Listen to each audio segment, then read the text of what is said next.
Let's see if I go live. It could have been that hitting the live button that was, messing me up a little bit there. You got it. Meeting. And we are live. It's now live streaming on Facebook. Oh, there I see us. Okay. Yay. Technical difficulty avoided. Yay. Or it happened and then it stopped and now it's fixed. That's correct.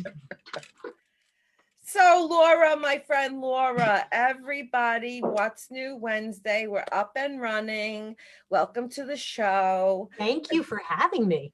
Oh, I'm so excited that you're here. I'm getting a lot of interest, let me tell you, about this, my show. I love super that. Excited about it. Yeah.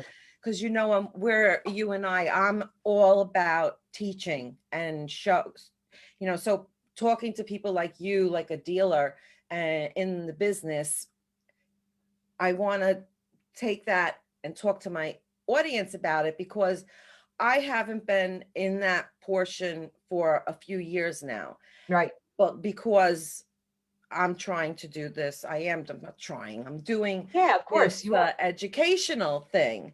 So really, that's my focus. And the last time I did a kitchen, my patience wore out with the customer. And I said, it's time to, hang up my dealing with the clients hat. Yeah. And that's what's really happening. I'm seeing so much fascinating things happening to the kitchen and bath industry. I think the value of what we do is becoming huge. I do too. I do think that the other design communities are really understanding how much we are needed. So what does that really mean for me? So let me just back up a little bit.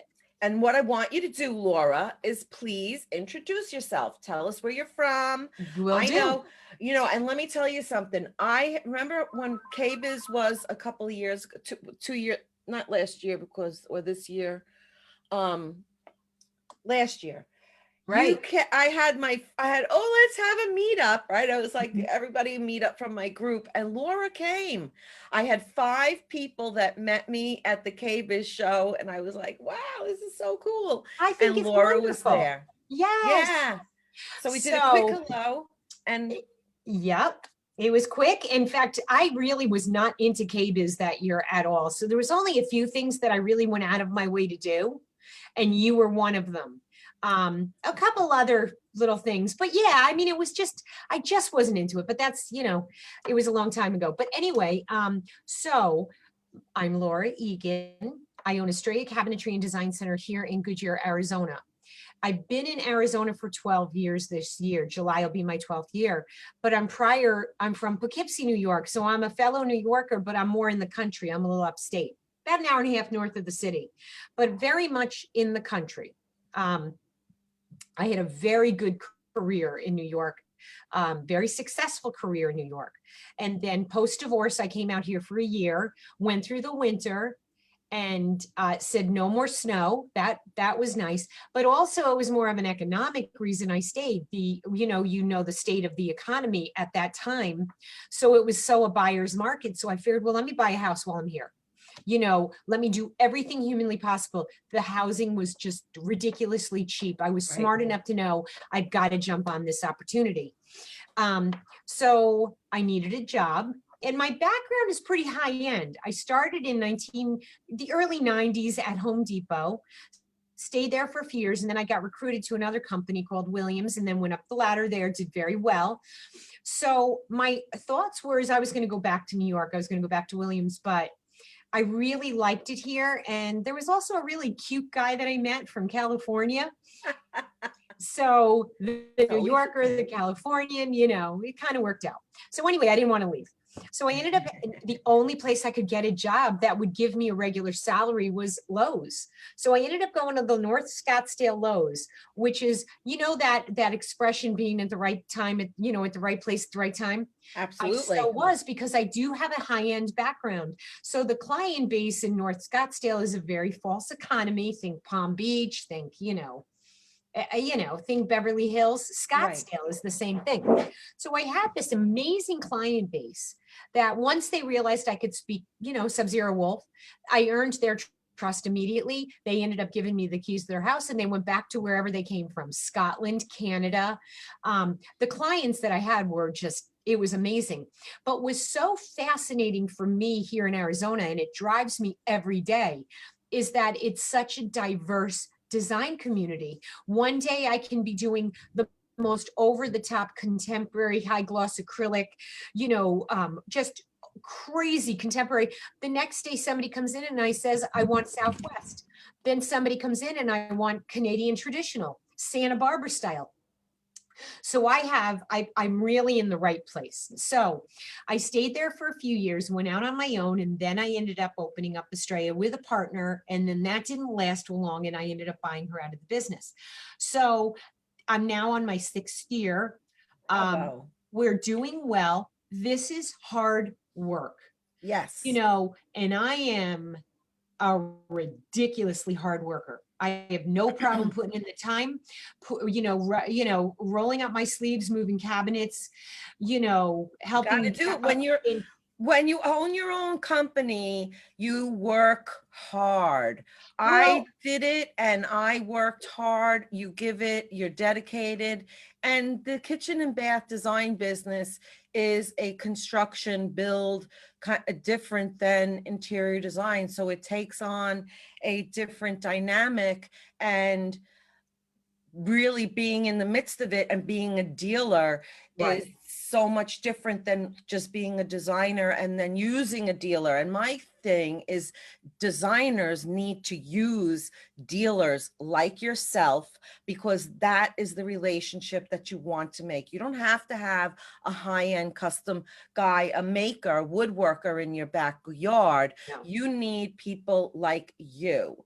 So tell us more about this being a dealership.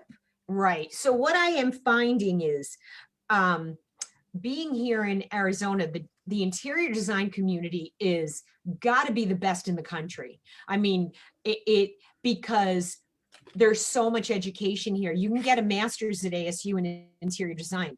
So Wow. if somebody says, well, I feel like being an interior designer today, you just can't. I mean, you can, but there is such a plethora of phenomenal interior designers. So what I'm finding is that there's no gene pool for kitchen designers.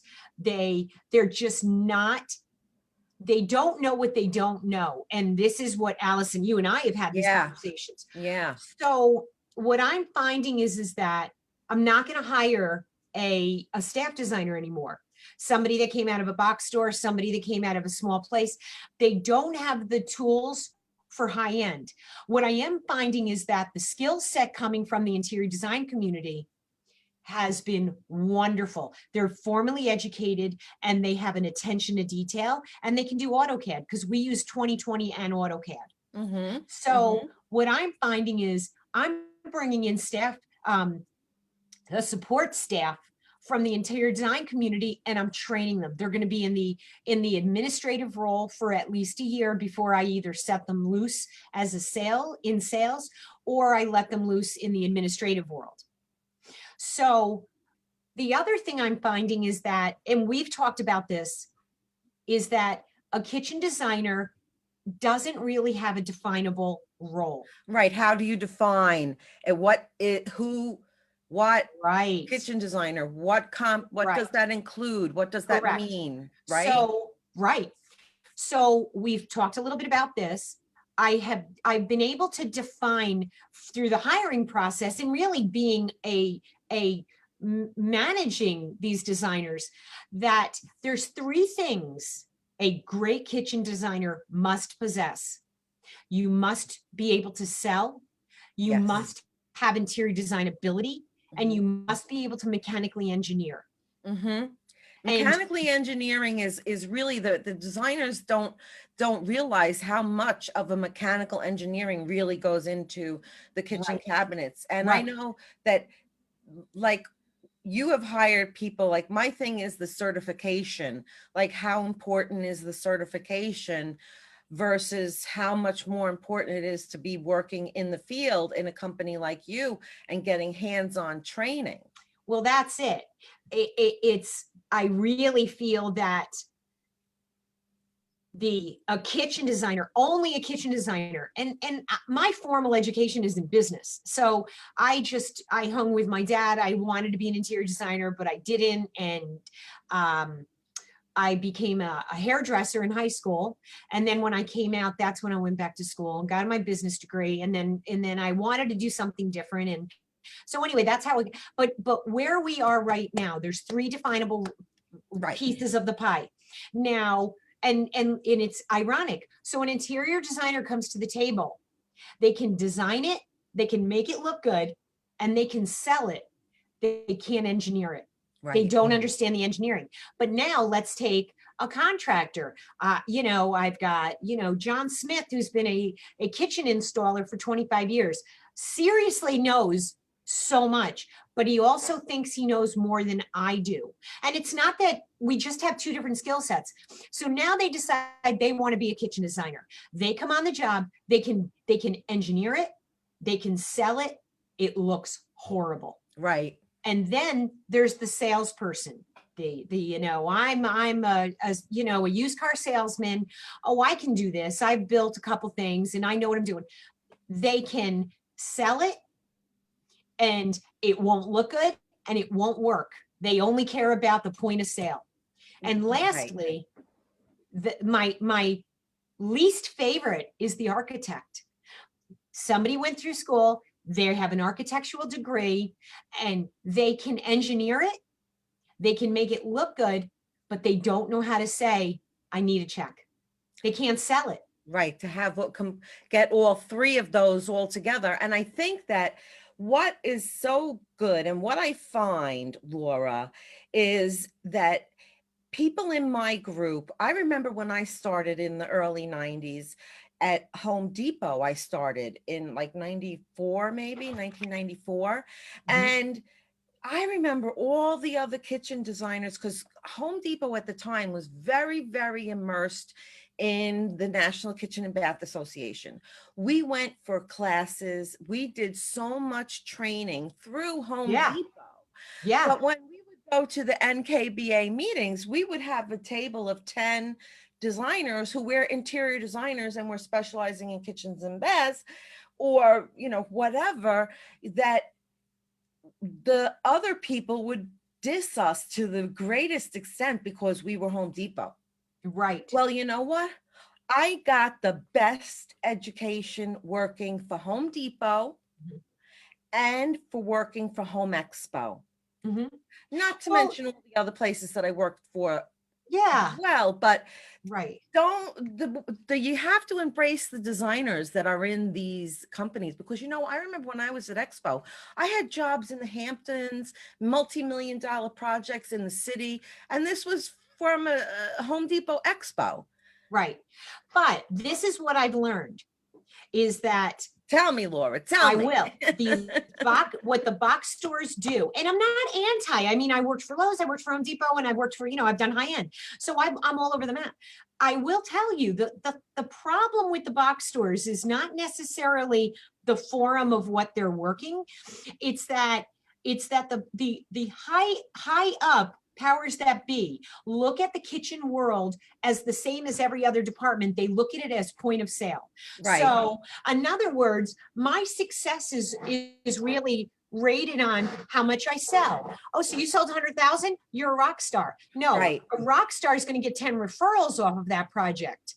That's the difference. And it didn't go in with any problems. You might have sold that, but how much was charged back because there was a mistake? Absolutely. Finished end, the refrigerator cabinet doesn't fit above, blah, blah, blah, blah, blah, blah, blah. Right. So, and then there's another couple things. I think way too many people put too much emphasis on their knowledge of 2020. A good kitchen designer can take a piece of paper, a scale, and a pencil and design the kitchen. Absolutely. You got to be able to put it on paper.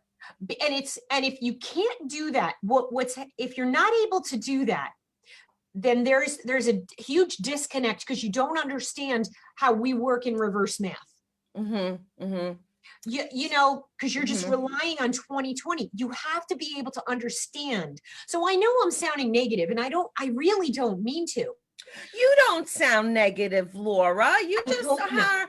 We are passionate about what we're talking about, and this stuff Mhm. matters. It People are does. coming and watching this because we matter. What we say really matters. And to get, I mean, to have a CKD that doesn't know what a flush finished ending is not doing anybody any good No, and at it's the end of the not giving day. it's not giving the NKBA any kind of credibility. No. So So, and we're this is really, these we're are the things that we getting this don't learn. conversation going. We don't learn how to control the project. I'm in charge. The client's not in charge. I use these two words almost every day: authority and responsibility. I want both. I will not give up.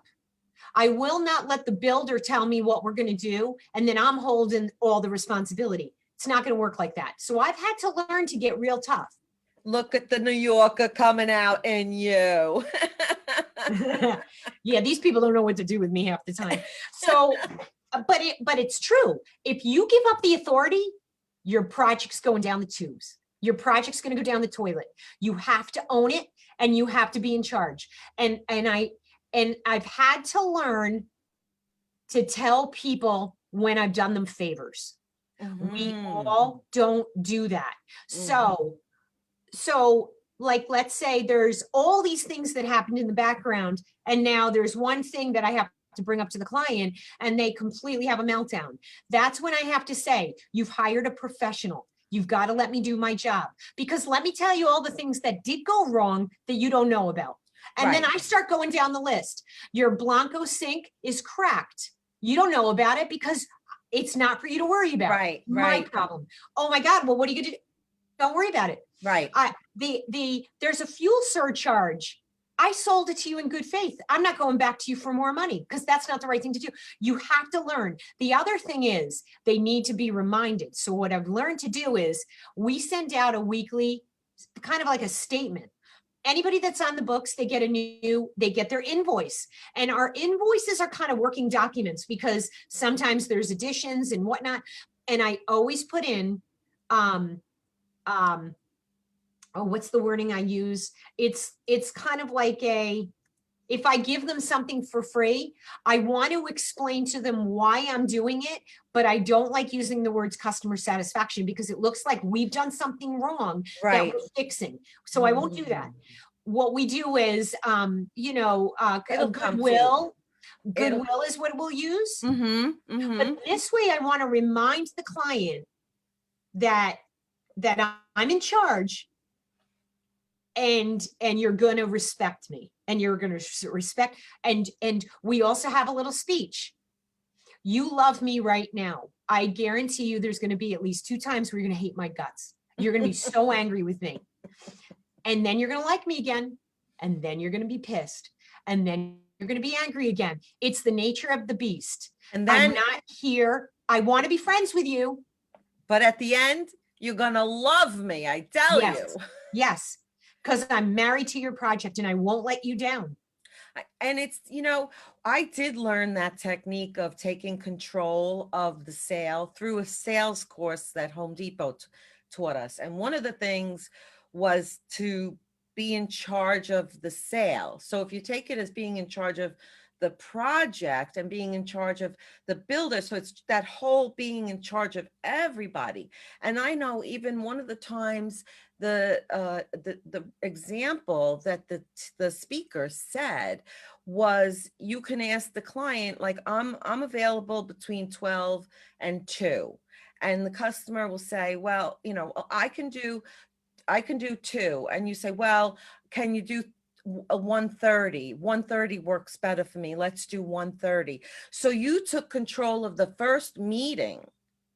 You didn't go like, oh, whatever works for you. Yeah, no, I won't do that. And even if you can make it at that time, you go, well, I need to do it, 15 minutes later or whatever. You change it. So you take control of it. That's control of the sale. So you're controlling the sale, in your case, contractors, builders, plumbers, electricians. So there's a couple other things, and I see interior designers doing this too, is that we all know how stupid people get behind their cell phone and their computer screen. Right. And they're pissed about something and they're going to just trash, you know what I mean? And Mhm. even if I'm detecting a slight little tone, I'm picking up the phone and I'm calling them.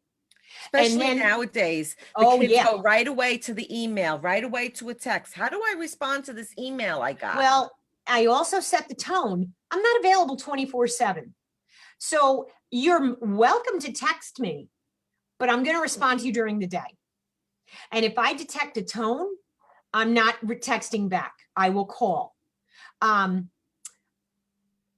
That's huge. Everybody is we women, it's in our DNA. We want to be liked. We want to please. We want you to appreciate. You know what? They're not hiring a girlfriend. They're hiring a professional. Right. You have to behave that way from day one. It doesn't mean we don't make mistakes. God knows I'm the first one to say, you know, we have 5 sets of eyes on every project, and things still slip through the cracks. Absolutely. So that's huge, is you control communication, control it. The second thing is, I won't let a client text me technical information. And I won't let them do that. I'll text them back, say, please email me these pictures, because I save all of my documentation. Right. And we know if I drop my phone and it breaks, I lose my text messages. Right. Right. I also think it sends an unprofessional tone. Would you ever text your doctor at 8 o'clock at night and say, did you get my blood results today? Exactly. So yeah, you do. You have to control it. And, you know, it's up to us to control it, because human nature is for people to just do whatever they want. Right. So they're just going to go, oh, like I've had a designer who says to me, people are texting me at like 11 o'clock at night. And I'm like, well, why are you looking at your phone at 11 o'clock at night? Right. You know, put your phone away. Like I would Right. say, you know, I don't remember this. I better text her now while I can remember it. But I don't expect you to call me back or text me back. I expect it to Right. go to your voicemail. And why, you know, have a separate phone for work. Do something to control Well, that. you know, it's interesting you say that, because I'm now telling clients, if you need to get a hold of me during business hours, call the showroom first. Don't call Right. my cell phone, because chances are I'm going to be with another client and I'm not going to answer the phone. So And if then, you, yeah. And then you also have to say to them, well, would you want me to, Right. right. You know, if I was Right, with you, because- you want me to interrupt what we're talking about? nope. Right. Right. So call the showroom. Chances are Sherry's going to answer the phone. Sherry's the office manager. And then she'll either answer your question, she'll schedule an appointment, she'll send me a note, you know, or she'll send me an email, or she'll send me a text and say, call, you know, Mary Smith now. Take me through a customer coming in Yep. and to the whole, like a process, The and process? how you design, how you Okay. present it to the sale, to the install. Yep. Like, let's Right. talk about a project. Sure. So a client calls up and says, I want to get my kitchen remodeled. Can you send somebody out here to come and look at my kitchen? So a lot of kitchen and bath showrooms will say, sure, I'll be right out there. You just gave up all of your control. So I always say, no, this is our process. You need to schedule an appointment to come into the showroom, see, feel, and touch the materials. I'm going to give you a little homework, and then we're going to schedule a complimentary in-home consultation. And I'm not charging for this, and I don't want to charge, and there's a reason why.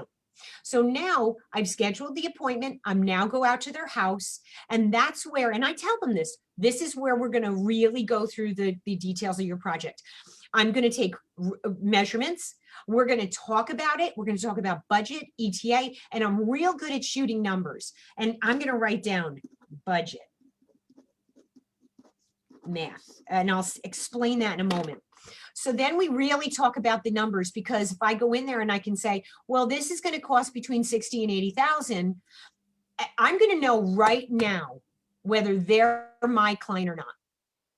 And I won't waste any more time, but I'm going to give them ideas, yes, for free. And the reason why is I'm earning my value. So now they're going to go to Chuck in a truck, and he's going to come out there and go, yeah, what do you want? Chuck in a truck. And then they're going to say, well, Laura came out and Laura has a nice showroom and Laura gave me such ideas. Laura's value just went up. Right. So you know what? We can't afford 60 to 80 this year, but we're going to save our money and we're going to go back and see her next year. So now I schedule design review. They come into the showroom. I do have 3D drawings for them to view. I give them nothing. I have an itemized list of allowances of what I think this project's going to cost. If they want to move forward, it's $2,500 retainer. Done. Which So goes- now and gets applied, the 25? it does. It gets applied to, so now they want to purchase. Okay. It's a 65% deposit. I will not allow the retainer to be applied towards that first payment because they can change their mind in 3 days and they get all their money back plus their 2,500. And I have it in my contract. They cannot keep the retainer. The retainer is mine. So I Yeah. apply it towards payment number 2, which is 30%, and then a 5% upon substantial completion. Right. So the real reason why I start with you need to come into the showroom is I'm letting them know right from day one, I'm in charge. You're not driving this bus. I am. Right. Right. So now budgetary math. So I get out to a client's house or they come in and they'll say, I'm thinking about remodeling my kitchen. How much do you think it's going to cost? Take your linear foot price. Your linear foot, the back wall linear feet, and you multiply it times, and then you have your linear foot. Right. Multiply that number times 500, 750, and 1,000. You've got your entry level, you've got your mid, and you've got your high end. Right. Now, that's just for cabinetry, and I don't care if there's a refrigerator, you've got a Right. window, an island, I don't care. Right. You come up with your linear foot. So let's just say the kitchen is 20 feet. Mhm. We know low end's going to be 10. We know mid is going to be 15. We know high end's going to be 20. And this is like, you're pretty typical. General. Now you take that number and multiply it times 3. There's your big picture budget.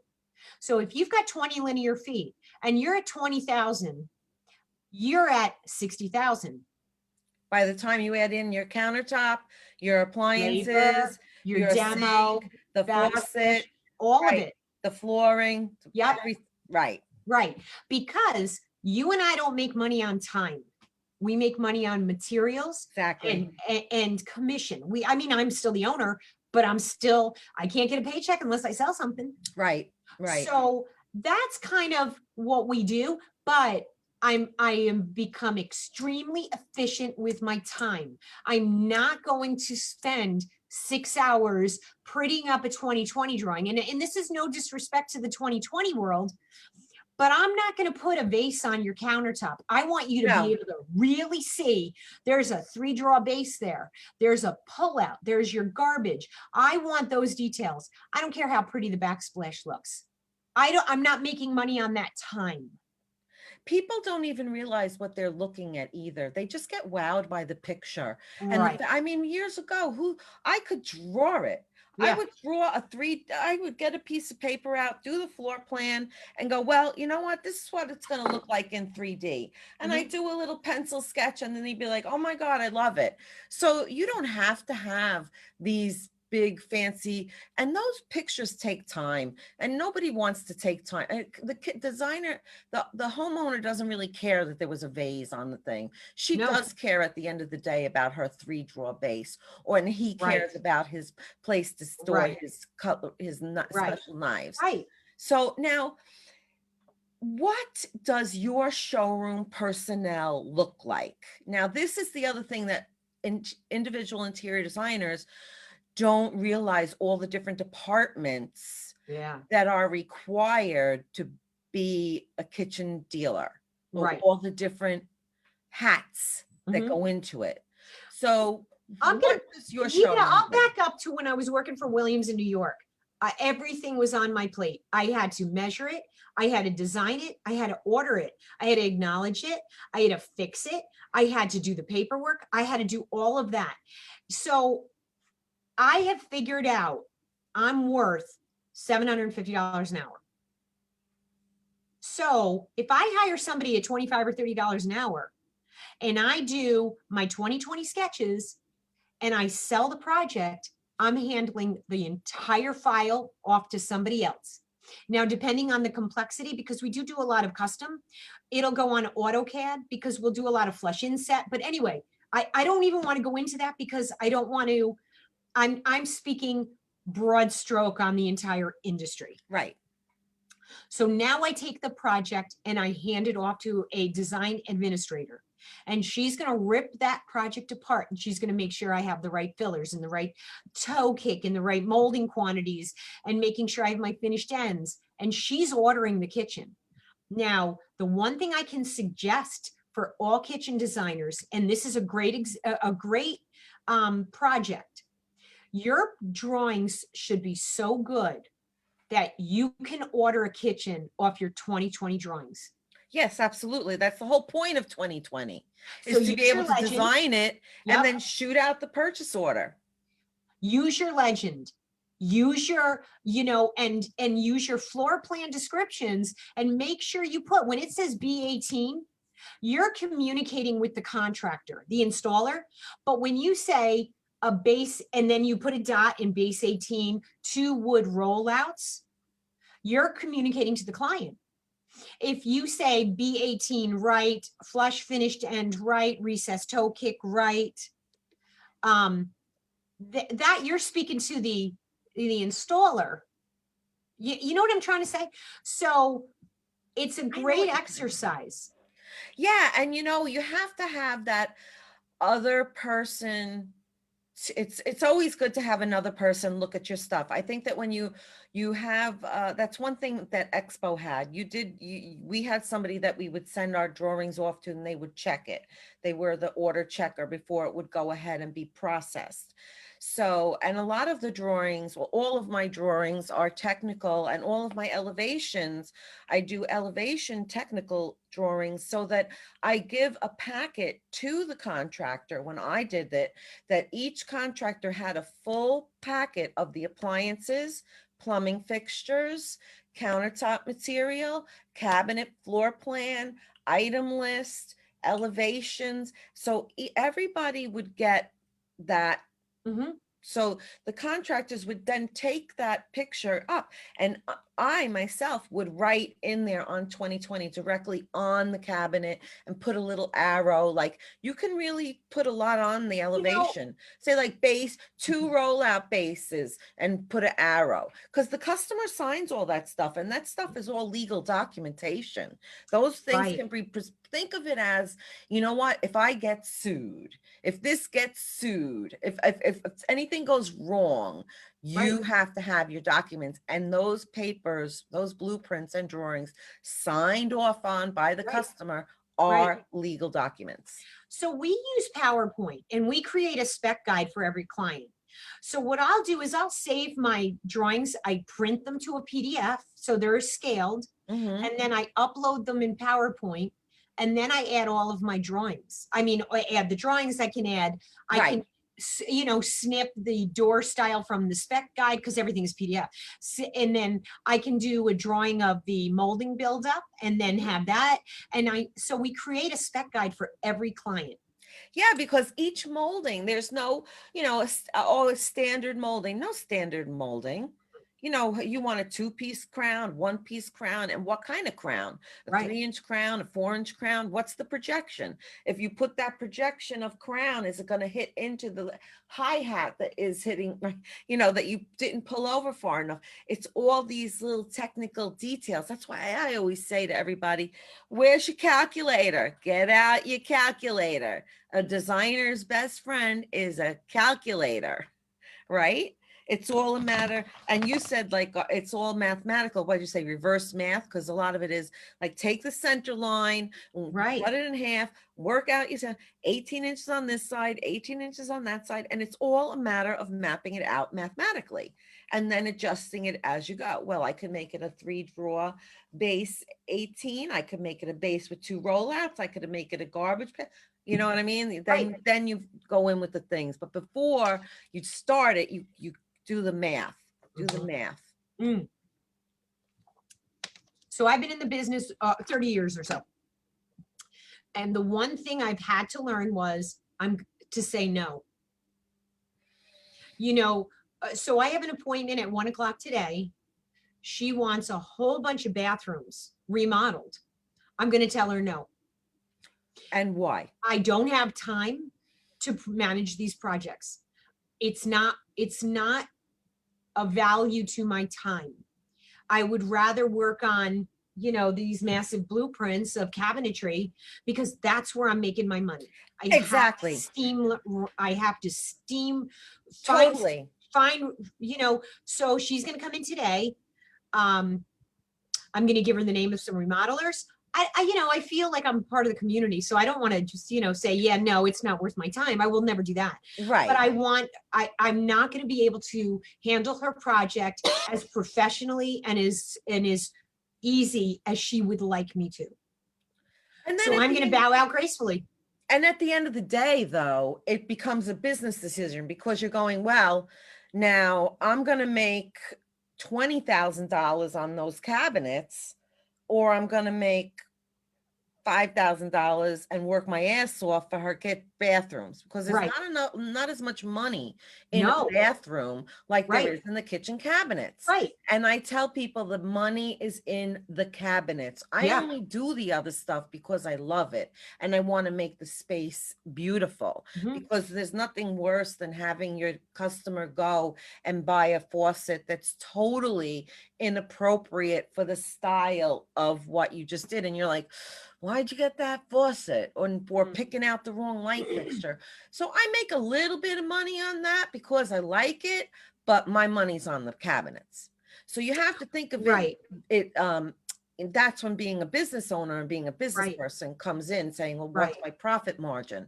Right. What is the profit? Because then you get into not only the designing, but as a owner, you Mhm. need to make sure that all your books are done, your sales taxes are paid, your payroll is done, your insurances are done, Right. your quarterly sales tax. Well, it's a lot of work.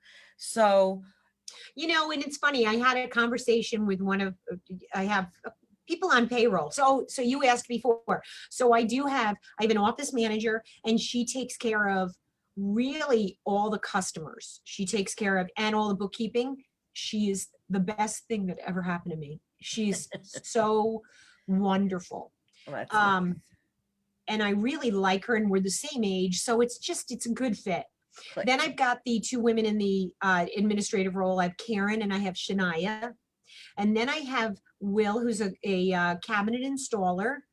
So, we had to have a conversation about, when he takes an hour and a half lunch.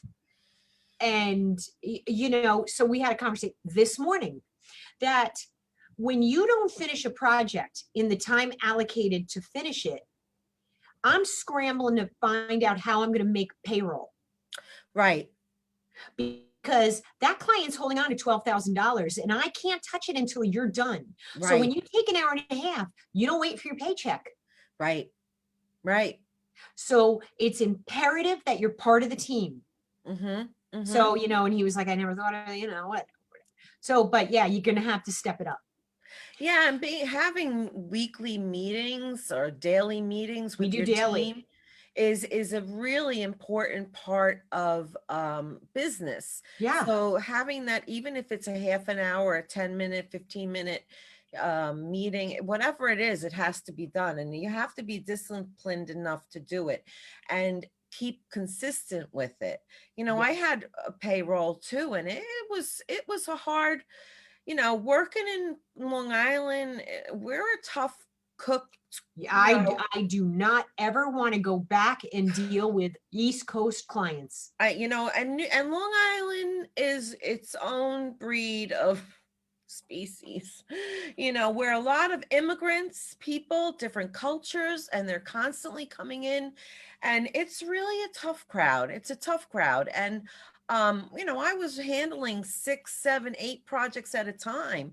People don't realize that about me, that I did have my own showroom. I did open it up, and the key to that is that there was none of this out there like there is now, like this being like, I was like, what I think I want to make right now. I want to talk to people. I want to get like-minded professionals in my industry and just like talk. And I don't want to, I just want to powwow. So I was like, you know what?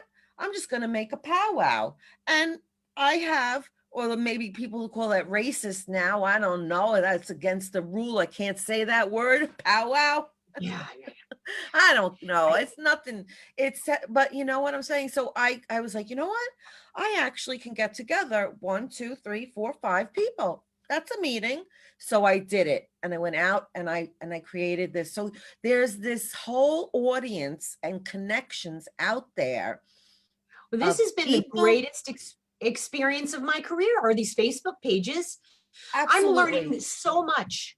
Absolutely. Absolutely. I agree. I agree. And even being able to just, have people reach out to me from California and Mhm. ask me questions Right.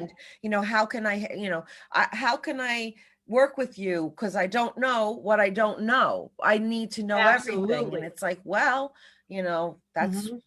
what I'm here for. But this business coaches and online educate, if I would have had this back when I first started, my business would have gone in a different direction. I'm Well, I sure of it. agree. And I'm sure and of it's it. and it's very flattering, but I've shared I'm going to be teaching advanced kitchen and bath design at Scottsdale Community College starting next spring. I love it. I do too, because the audience is going to be interior designers.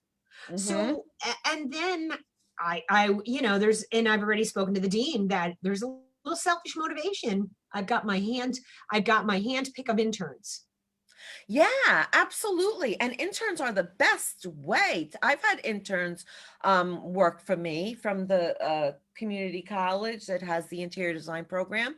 And one of the girls is actually turned out to go into the kitchen and bath design industry. Good. Samantha, she was really very and she said, I learned a lot from you, because I'm always like, did you learn anything? Am I really that good? We all think we have imposter syndrome, right? Like, Oh yeah. yeah, am I really good? And it's like, Oh, we all think that. Oh God, they're gonna find out I'm not really good. Like, but we have to own it up and, just pat ourselves on the back and go, we're really good. I know what I know. right, right. But I say it quite often, and not in it. If after 30 years I'm good at it, really, stop, rethink, If you rethink. haven't gotten it down by now. But the beautiful thing is that we continually learn. And so that's why, Continually. again, I really like these whole, Facebook pages, and I can ask questions and what do you think about this? And, but that's where I said before, I think there's just such an innate need to be liked. Oh, I don't want to upset my customer and I don't know how to respond to this email. And I say the same thing. You're going to stop me and you're going to pick up the phone and you can call them. A lot of times what happens is we start thinking in our head ahead of time the conversation that's going to go down. We're assuming what the customer is going to say to us because we just automatically start a conversation. Well, I have to say this, then they're going to say that. And you know what? Sometimes you pick up the phone and none of that even happens. Mhm. You've Absolutely. projected your fears onto what Right. they're going to say. Right. And sometimes just hearing your voice, and when you think things and Mhm. when you say them, they come out two different ways. There's no question about that. That is so true. One of the things that I've learned to do is, and it's funny, we have a little thing. So I'm remarried and my husband's last name is Yoder. He's Kevin Yoder, but I kept Egan. Egan was my kid's name. It's the name of my Right. first, and it's business and real estate and all that stuff. So it's funny because I'll say, I'm going to be Mrs. Yoder now. And I won't look at my email. I will not. Once I get home, and it was the best thing I ever did for myself, because if somebody is upset and I read the email and I won't sleep. Yeah, you'll be So, upset the rest of the night. so this way, I will not look at email until I'm sitting at my desk. Yeah, you cut it off. You have to be disciplined like that. So, Absolutely. and so what do I do with my evenings? I play gin rummy on my iPad. I'm really into, I pronounce it wrong, but Shitzel on Shits, Netflix. shits. Oh my God, I love that. And especially from where we're from, we're very familiar with the Orthodox and Hasidic communities. Hmm. And it's fascinating to me. You know, at some point I'm going to want to learn all about the Amish.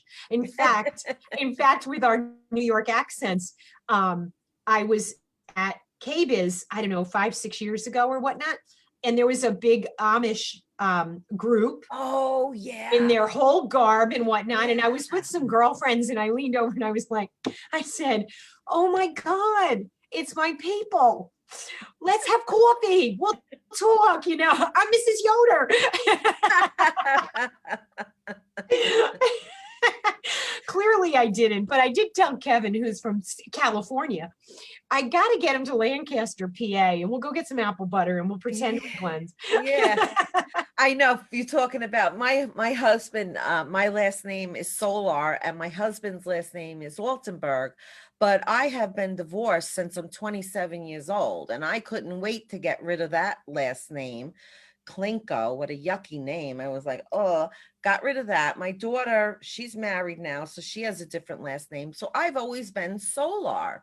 And the only time I use Altenberg, and I shouldn't have done this because I have a lot of medical history, so all my medical is under Solar. So now it's under Altenberg, and it creates a problem for my, my driver's license. Everything says Solar. So when I book someplace, he travels with me for business. So I'll book it Allison Solar, and he goes, "Hi, this is Mr. Solar in room blah blah blah," because he's like, it's easier to say that than it We go is. through the same thing. Yeah. In fact, yeah, we snuck out, my husband, because I don't, you know, I don't want to sound like I just don't take time off. In the last day off I had was Christmas. So in mid-January, my husband made me get on an airplane. We flew to Miami, and we were going for 5 days. But because I really wanted to go to the beach. Well, it was rainy and whatnot. So 2 weeks ago, he said, you know, you're working too much. I booked an all-inclusive in Cancun. So Nice. last week, we were gone for 4 days. And it was wonderful. But the room was booked under Laura Egan. Mm-hmm. You know, all the others, no, it was under Kevin Yoder. All the flights were under me. And so we go through the same thing where Yeah. he'll just say, yeah, it's Mr. Egan, it's fine. You know, I he's know. so I good. sign, even when I have to sign my medical, I just sign it Allison Solar. I don't even, whatever. I scribble my name anyway. Yeah. Altenberg is way too many letters. It's with Oh, a I get it. U. Altenberg with a U, not an E. Mhm. Absolutely. So that's kind of, how are we doing time? We're almost done, right? We're almost done. Yeah, this was great. Any way you can walk us around your showroom? Can you take us, or are you on your I'm on, laptop? yeah, I'm on. I can't. All right. Well, okay. Another You know time. what I can do? Let's do this. Let's see. I don't know if you can see that. Oh yeah, look at that. Beautiful. So That's out of my how many office window. how many square feet is your showroom? It's 4,500. Wow, beautiful. Yeah, and I have a nice little warehouse in the back, and I just moved to this location in Beautiful. thank you. Let me get this back on here. Moved to this location in the hell? In August. I had an old showroom. My other showroom was 2,100 square feet, and it was $2.20 a square foot. Wow. So I decided that my lease was up. I needed more space. Let me see what else is around for the same Right. kind of price. Well, I ended up finding this location, and it's 4,500 square feet, and it's 90 cents a square foot. Well, isn't that a deal? Much Well, better. it's not only that, I'm right on a main road, and across the street from me, because we're just growing incredibly quickly here, especially in the commercial. Like Bill Gates is just buying up farms and all that around here. Oh, wow. But across the street are the new commercial headquarters. Ready? Microsoft, Intel, Amazon. Get out. Not kidding. So we've got great road frontage. So people are coming in, but I have to tell you, I'm ready to go appointment only. Ah, wow. Especially because I hear a lot of people are doing like, I know even on the news, like renovation is just, like I said back in the beginning of it, everybody's going to be stuck at home, and they hated their kitchen and now they're really stuck in their home. So now they're all going to want to redo their kitchen Right, because right. if they hated it before, they really hate it now. So Well, there's yeah, a and boom, business is just stupid busy. boom. So last year, my first quarter, year to date, in 20 compared to this year, I'm doubled. Wow. Well, Double. bravo. Good. Keep it up. Well, I mean, with more money comes more expenses. So you know, Mhm. I'm still like, I still have some snowball debt from the very beginning. So this year should be the year that I hopefully I've got black books. So I'm very Right. happy about that. Mhm. Right, right. We all look for the black in the book. Yeah, that's for sure.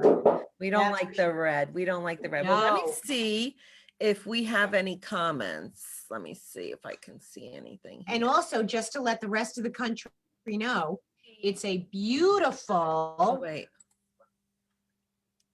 Go ahead.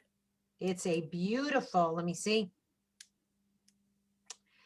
Our weather, our temp today, because obviously you can see I'll be in sleeveless shirts for the rest of till probably November. So today it's going to be a high of 88 degrees, 88. and 88 here is like 75 no humid June day in New York. Nice. So 85 to 95 are my favorite temperatures. Favorite. Yeah, nice. Uh-huh. But yeah, no humidity.